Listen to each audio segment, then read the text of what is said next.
આજે આપણે બનાવીશું પનીર કોફતા। ચાલો આપણે રેસીપીની શરૂઆત કરીએ। એના માટે આપણે એક બાફેલું બટાકું લીધું છે, એને મેં છીણી લીધું છે।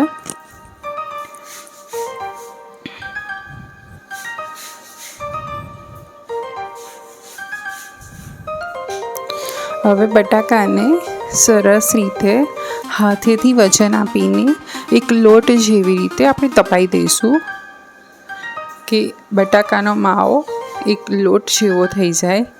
એ જ રીતે આપણે પનીર લઈ લઈશું અને પનીરને છીણી લીધું છે મેં।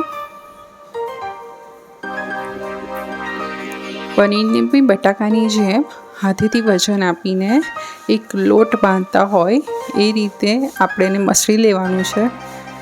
જેટલું પનીર લીધું છે એટલું જ બટાકું લેવાનું છે। આ રીતે આપણે બંને મિક્સ કરી લઈશું।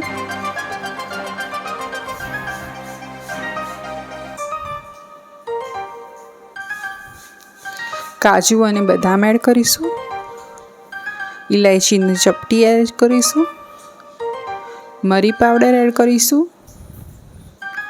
મીઠું એડ કરશું। તેને એક વખત સરસ મિક્સ કરી લઈશું। હવે એક મોટી ચમચી મેદો એડ કરશું બાઇન્ડિંગ માટે। હવે એને વજન નથી આપવાનું, જસ્ટ ખાલી મેદો અને બટાકાનું પનીરવાળો માવો મિક્સ કરવાનો છે। હવે એના બોલ વાળી લઈશું। તમે મારા હાથ જોઈ શકો છો કે પનીરનું સહેજ બી ઘી નથી છૂટ્યું। બસ આ રીતનું આપણે બનાવવાનું છે। જો આપણા બોલ્સ રેડી છે, હવે આપણે કોર્નફ્લોરમાં કોટિંગ કરી લઈશું। જો આવી રીતે માઇનર ડસ્ટિંગવાળું કોર્નફ્લોર રાખવાનું છે, બહુ ઓવર નહીં। આ રીતે આપણે તેલમાં ચમચી ફેરવીશું અને તેલને હલાવતા જઈશું અને બોલ્સ મૂકતા જઈશું। આ કરવાથી બોલ્સ નીચે ચોંટી નહીં જાય વાસણમાં અને તમારા બોલ્સ છે કોફતાના એ ચારે સાઈડથી એક જ કલરના તળીને રેડી થશે। તો જો આપણા બોલ્સ રેડી થઈ ગયા છે તળીને, તો હવે આપણે એને કાઢી લઈશું। હવે આપણે ગ્રેવીની પ્રિપરેશન માટે તેલ લઈશું, જીરું એડ કરશું,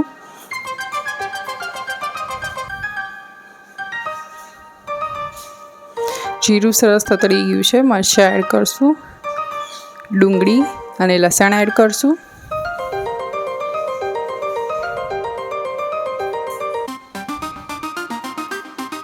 ડુંગળીને થોડી વાર આપણે સાંતળી લઈશું, કાજુ એડ કરશું, ટામેટાં એડ કરશું, ટામેટાને બી આપણે થોડી વાર કૂક થવા દઈશું, મીઠું એડ કરશું,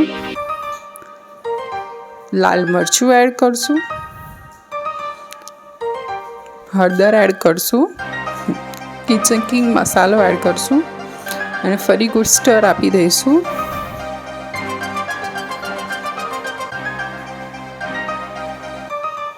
હવે આપણે પાણી લઈશું ગરમ અને ગ્રેવી સાથે આપણે એને કૂક થવા દઈશું।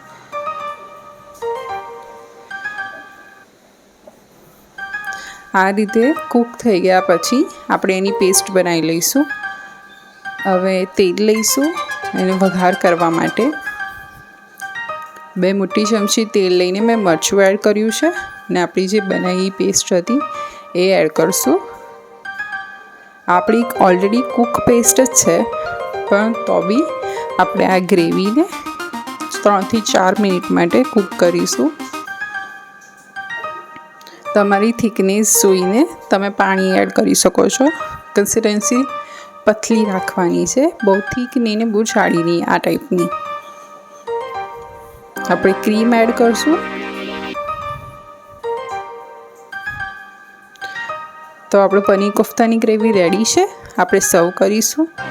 તો આપણે આવી રીતે ગ્રેવી પોર કરીશું। તો મારી રેસીપી તૈયાર થઈ ગઈ છે। તમને મારી રેસીપી ગમી હોય તો મારી ચેનલને લાઈક અને સબસ્ક્રાઈબ કરવાનું ભૂલતા નહીં।